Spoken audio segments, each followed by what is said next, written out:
right, this is a longer video showing chin up and or pull-up progression. So there's a few exercises in it. You would choose the exercise that's most meaningful to you in terms of where you're at in that progression, but sometimes your programming will specify that you're doing lat pull downs or specify that you're doing chin up and not pull up. So make sure you're targeting the right exercise.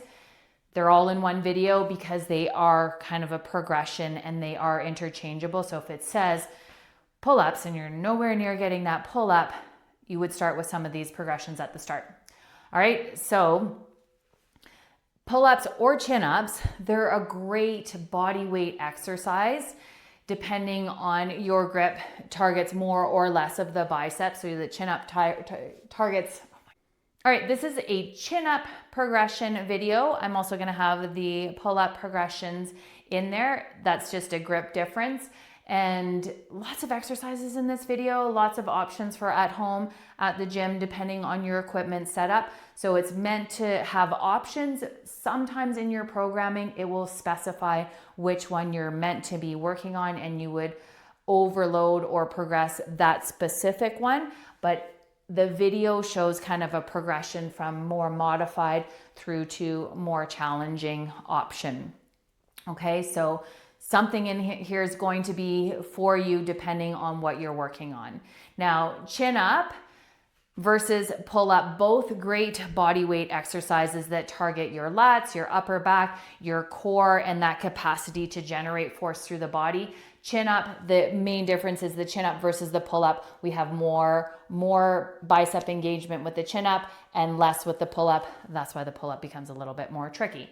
All right, so I'm going to show a couple progressions and you'll see the camera kind of cut to different exercises as we go through, depending on which variation I'm showing. So first of all, showing a banded lat pull down. So this is a good option for at home. Of course, you have to have a high anchor for this. For all of these options, you do have to have some kind of high anchor or pull-up bar.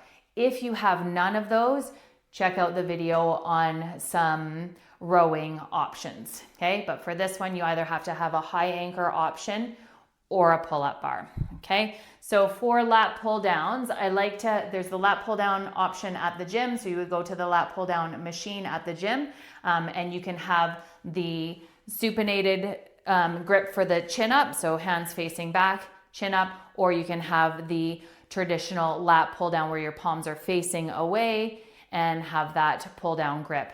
On that machine, you can do either, okay? Home variation with a band. You don't need to, but I like to have a dowel. Dowel's a great little tool to have in your home gym, great for mobility, great for stretching, and great to add into some exercises. So for this, I would put that, thread it through to have handles. Now, if you don't have the dowel, you would just simply hold on to the bands themselves. And depending on how high your anchor is, you might be seated, you could sit on a chair. I'm gonna show kneeling, and harder still would be seated on the ground simply because you're pulling the band to a tighter tension, okay? So when you're doing these, you're going to come down, and this is where I feel that tension kick in. If I was higher up, I don't feel, you can see there's that slack there. So if I'm seated down on my knees, I can feel that there's a little bit of tension there. Now I don't want to pull straight down and squeeze my arms back. Have a little bit of a lean back, gaze up towards your anchor, and then pulling the weight or the band down towards your chest, okay? And you can think about, I'm not pulling when I have my shoulders shrugged up. I have my shoulders sliding down. I'm not locking them down, but fluidly pulling them into my back pockets as I pull that weight down. So that is your lat pull down or banded variation. Now, you might have a TRX or some rings as an option. And so this is a great option to do from home as well. Maybe you don't have the ceiling anchor and you have a door anchor for your TRX, and that works. You just can't get under the anchor as close as I'll show in the video, but you can do that incline kind of option. So for this one, make sure your setup is safe and secure. That's critical. And then the closer I am in under the anchor, the harder it will be, which you wouldn't be able to do with the door option. And then the further back is the more modified. The grip, palms facing back, simulates the chin up, palms facing away, simulates the pull up. Neutral grip would be palms facing towards one another. So if I'm right underneath the anchor, chin up, palms face back, pull up, palms face away, neutral, palms face in. So decide what variation, and then we're lifting. So a common mistake here might be arching your back or kind of curling up and doing a funky thing. So make sure that we have that nice, strong, neutral core, and then we're pulling up. More modified is we just walk further back, and then we don't have as much body weight to pull, okay? So find the variation that works for you with that one, and then we'll keep going through some more progressions. Next up is an active hang. And so for this, you absolutely do need to have some kind of overhead bar. So maybe you have that chin up bar that you've anchored between your door frame. Again, always make sure your setup is safe and secure. The angle, palms facing away or palms facing back, chin up progression, palms facing away, pull up progression. So work with the one that you are working on. And then I like that this is still, that I don't have to jump up to this grip because it's a nice kind of progression option, because we can slowly load and then kind of lift the legs. So dead hang would be letting those shoulders kind of come up. Active hang would be letting the shoulder blades tuck down just a little bit, not jamming them down so you feel like you're stuck, but just having a little bit of space between your shoulders and your ears. Whereas the dead hang, we feel like we're as kind of elevated as possible. Active hang has a little bit of that depression happening of the shoulder blades, okay? And then you would work your progression up in terms of time here.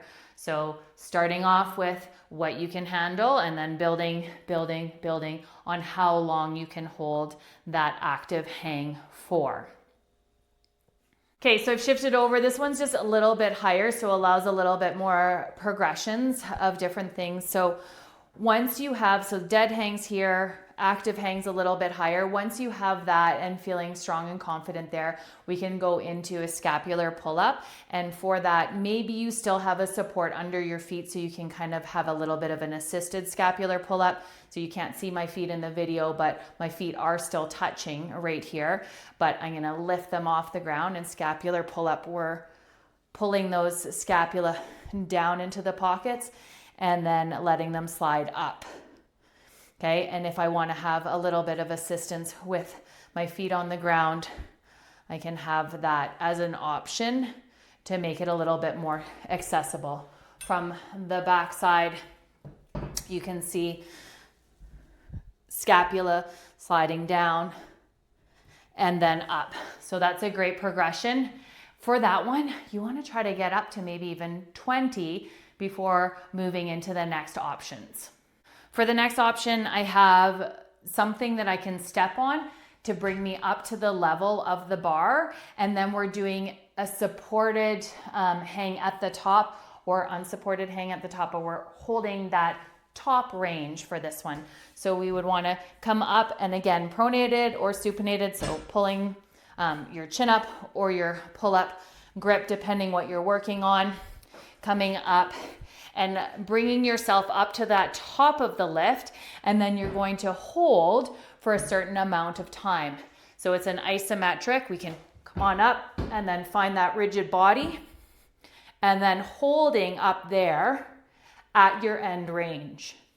And then you can play with lowering down, nice and controlled as you come down from that, rather than just dropping. If you feel like you're holding to your maximal point, you can step over to whatever assisted you up there so that you can come down with a little bit more control. So the next progression after that would be to train those negatives. So coming up to the top, and then lowering as slow as possible, stepping up again, coming up to the top, lowering as slow as possible. So it looks like this. We're up, and then we find our top, stabilize the body, lower for a certain count, and then come step back up or jump back up and stabilize and lower as slow as possible. Okay? Doing that for however many reps, progressing. You can have it slower and slower. That's one way to progress it. More reps is another way to progress that variation. Another option is to do an assisted variation. So you can add in an assistant using a power band. These come in all different thicknesses to meet you kind of at the level that you're at. Or you can have some kind of bench or elevated surface so that you can unload a bit of weight onto that surface with your feet. So showing that, we would come into whatever grip we're doing, have your feet on there. It's important to feel like your body weight is hanging under, so I wouldn't be doing this kind of thing. Okay, so we want the body weight under and then pulling up, having your feet as light as possible, and then assisting to have that nice and slow and controlled on the way down. So that's one option. I've also done that, if you have a partner, I've done that where they're supporting the feet and they can adjust how much support they're offering. And then the next would be with your power band, and you bring one foot into there. So come up to the top, have one foot in that banded support, have the grip that you're working on, and then that will offer to have a little bit of support as you do that progression, whichever one you're doing. Just when you release, make sure your leg's not gonna slingshot up or the band's not gonna catch you in the face. And your final option, if you're still here, is your full variation. For that, you can have your chin up or pull up. You can still do it from the ground. You will just kind of load up those shoulders, making sure that you're not, it's best to not start from that dead hang. So come and have that active hang. And then when you're doing this, I've found for me, and this is still very much a work in progress, but for me, thinking about pulling the bar down rather than lifting my weight up is a very helpful cue for the nervous system. So find your grip, and you want to make sure that you're not kind of having this really noodly body as you're lifting. And then when you go, active shoulders and pulling up and releasing with control. Now, because it's still very much a work in progress for me, you can see I kind of crunch my whole body. I feel that whole body flexion. If that's where you're at, that's where you're at. Eventually we want to have that nice, strong, locked out core. Often the ankles cross for that, and that can be like a really nice kind of hugging in through the core. You want to find a progression that you can do a few reps at. So when I'm at the stage of just being able to do some days 2 chin-ups, some days just 1, I want to find enough to stimulate that load. So I would find an option where I can do a few reps. Okay, so maybe that's with the assisted. I like to do the negatives. That's my favorite option. Or sometimes I just focus on the lat pull down. So the very first progression, but I add some load to that to make it more challenging. Okay, so find one where you can get in a few reps. But if you're similar to me and at this stage where you can do 1, 2, 3 sometimes, do those 1, 2, 3 as well, and then do your progressions where you're going to have the load so that we can still have that stimulus of the full progression if that's something you're working on. Okay, so stick with it. So many different options to target the equipment that you have, the space that you're training, and play with it. It's a super satisfying exercise to progress.